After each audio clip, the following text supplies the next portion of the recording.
Hi అండి. అందరూ బాగున్నారా? ఈరోజైతే బంగాళాదుంప చిప్స్ రెడీ చేస్తున్నాను. ముందుగా బంగాళాదుంపలు తీసుకొని వాటిని బాగా చెక్కుకోవాలండి. ఇంకా చెక్కిన బంగాళాదుంపలు ఇవ్వండి. అవి శుభ్రంగా వాటర్తో క్లీన్ చేసుకుని పక్కన ఉంచుకోవాలి. బంగాళాదుంప కట్టర్ ఉంటుంది కదండి, మనకి నచ్చిన షేపు పెట్టుకోవచ్చండి.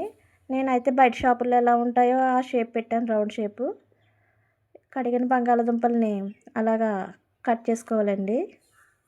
ఇంకోండి రౌండ్ షేప్లోనే బయట షాపుల్లో అమ్ముతారు కదా, ఈ సైజులో అలా రెడీ చేసి ఉంచాను. ఆయిల్ పెట్టుకొని బాగా హీట్ అయ్యాక మరిగే నూనెలో వేసుకుని ఫ్రై చేసుకోవాలండి. అది ఫస్ట్ వాయి అండి ఇది. ఇదిగోండి బ్రౌన్ కలర్ వచ్చేలాగా, లైట్ బ్రౌన్ వచ్చేలాగా ఫ్రై చేసుకోవాలండి. ఇది సెకండ్ వాయి అండి. ఇవన్నీ ఫ్రై చేసి పక్కన పెట్టాను. ఇలా ఫ్రై చేసుకోవాలి. దీనికి కావలసినంత ఉప్పు, కారం రెండు మిక్స్ చేసి వాటిపైన మనం ఫ్రై చేసి ఉంచుకున్నాం కదండి చిప్స్, వాటి మీద జల్లుకోవడమేనండి. ఎంతో టేస్టీగా ఉండే బంగాళాదుంప చిప్స్ రెడీ.